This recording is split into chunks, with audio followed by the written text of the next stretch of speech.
Hello everyone, welcome back to Nib Pickin'. My name is Steven. Today we're talking about fountain pens from an artist's perspective. Well, actually today we have a little bit of a different video. As some of you may have seen a few months back, I tried Tomoe River paper for the first time. Really enjoyed it. I've been using it since, and I thought, as I mentioned in the video, that I might try and make a sketchbook out of this paper. So I figured today I'm going to take some of this extra paper and create just that. I've never done this before. It could be a horrible failure, but we're all along for the ride, so come and check it out. This is my sketchbook right now. Phase 3 is profit. This is the goal for what I want this sketchbook to look like. These are the Moleskine Cahiers journal. I do like the style of it. It's got a stitched band across the top here, and it lays flat, which is good. This sketchbook is nice in how it looks and how it feels. I like the size. The thing that I don't like is how fountain pen goes on this. So look, here's a sketch that I did, a fountain pen sketch with my TWSBI Eco. This is a mountain range in Busan, South Korea. And if you look at the underside, the backside, there's all of this bleed through, and it kind of ruins all the work I did on this other sketch. Because there's just so much bleed through, and this is one of my favorite pens, so I'd love to be able to use it with a sketchbook. Anyway, that's the plan, and I'm just going to fold them in half to make the size that I want for my sketchbook. And I want to be very exact about this, so right up to the edge here. Okay. And then holding this down, I'm going to fold this, and we're going to do this 15 more times.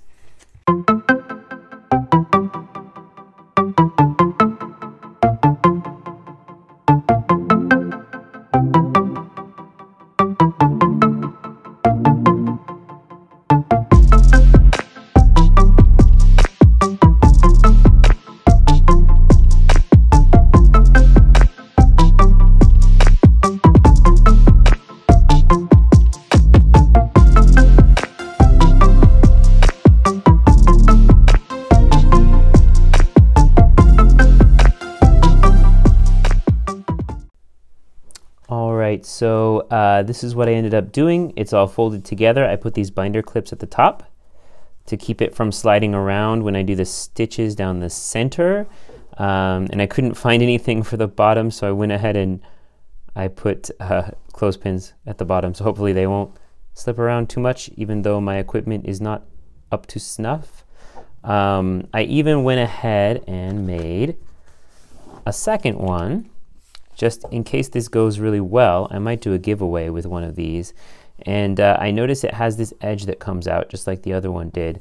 So what I figured they must do when they make these notebooks is they must trim that down so that it's flat when it's folded over, meaning that the center page of the notebooks, like towards the center of the sketchbook, must be just slightly smaller than the outer pages. And I just measured my notebook to confirm this is actually true. This is how it looks. So it's a difference of about 1 or 2 centimeters.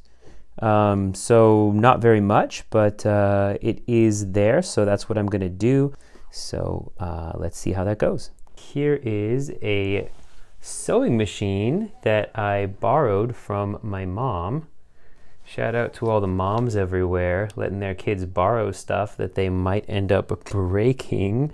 Couple of things I did to make sure that it can handle the paper, although I still don't know exactly what's going to happen, is the needle was changed out for a denim needle. So it's a really thick needle that's going to be pretty hardy, so it should hopefully be able to punch through. I purposefully made this thin so that it would so that it would go through. Again, I hope, I have no idea what's gonna happen when I turn this on.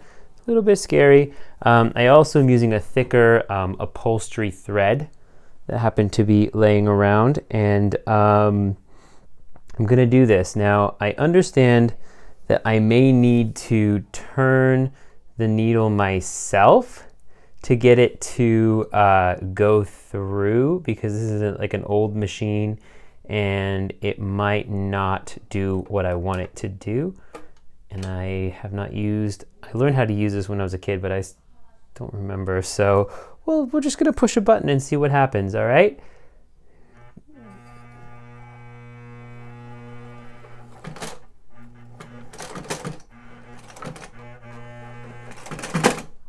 Okay, popped a thread. If I got everything right this time, oh, it looks like the string's gonna snap again. Okay, moving forward. It's not going in. Again, I am dumb about sewing stuff, and this does not appear to be my day for good luck. Okay, we're just gonna keep going as if this is going well.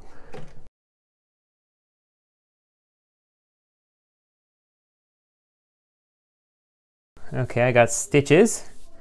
They are not very clean. Wow, that is very ugly. Oh, good. Off to a good start then.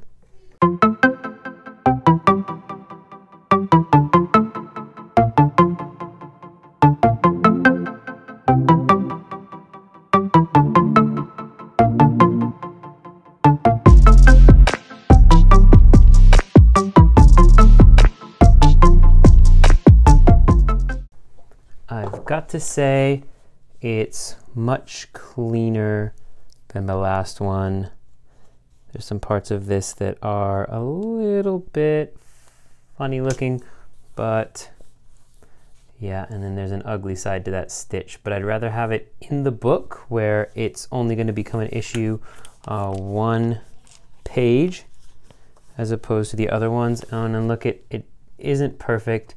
I tore a little bit of this page here, probably due to the friction of that foot moving down on it. So again, the method isn't perfect, but gonna clean up these edges here and see what we've got. I think it's pretty much a success.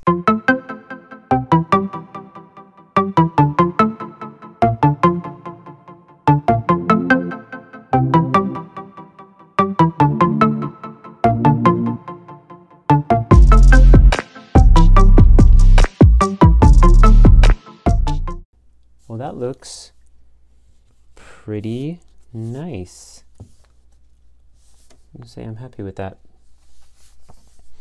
All right, now there is some incongruency on these edges here.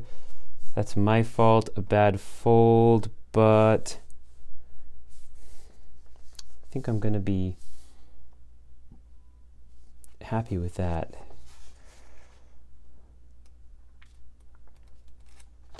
Yeah.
Right, this is the practice. You can see this is the one where I kind of messed up the spine.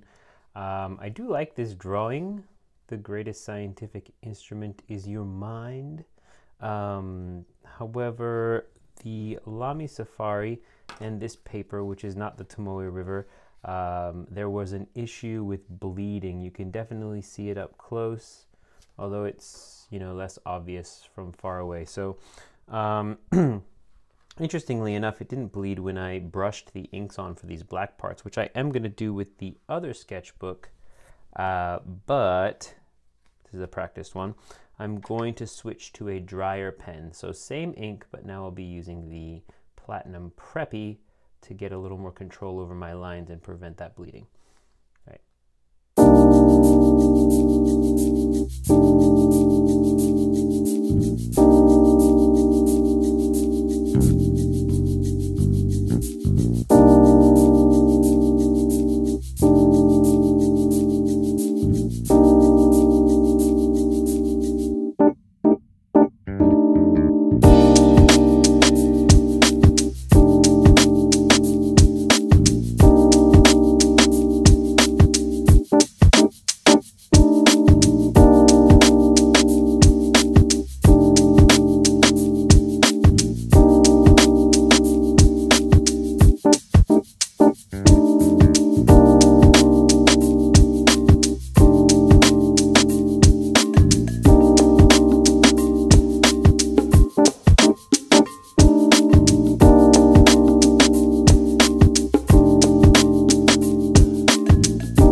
Well, that didn't turn out so bad now, did it?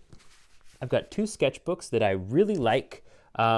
This one turned out a little better than the other one. This one I started first, so made all my mistakes the first time. This ugly stitch and some of the bleed through from using the wrong pen. You can kind of see it down here in the lettering. But still looks good. Didn't bleed through on the cover, and I've got some lovely paper, the Tomoe River paper, to be a part of that sketchbook. This one turned out really nice. The stitch is very clean, and the Platinum Preppy did not bleed through. It was a perfect choice for this cheap cardstock that I used for the cover. Obviously not going to have the same qualities as Tomoe River paper, but this sketchbook right here is going to be mailed to one of my subscribers. So this is a thank you for surpassing 100 subscribers on YouTube. It happened so fast. I think I'm at 125 now. That's incredible. I'm so excited to be able to share all of the my love for pens with you guys, and thank you for your comments, for liking, and for subscribing. And so those of you who are interested in receiving this sketchbook, there's only one, leave a comment below and answer this embarrassing artist question. How many unfinished sketchbooks do you currently have at your house?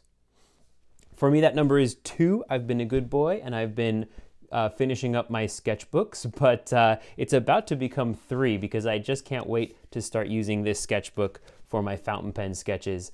Answer the question below, and I will select randomly one comment, and that person will, if they send me their address, they will be sent this sketchbook with the art by me And I really hope that you enjoy it, and I hope that if you're interested in doing this, that this video helped you learn the process of making a sketchbook of this type. Anyway, that's it for the video this week. Again, thank you so much for all the support, the likes, the shares, the comments. They mean a lot to me. Please subscribe to this channel if you enjoy this content and would like to see more.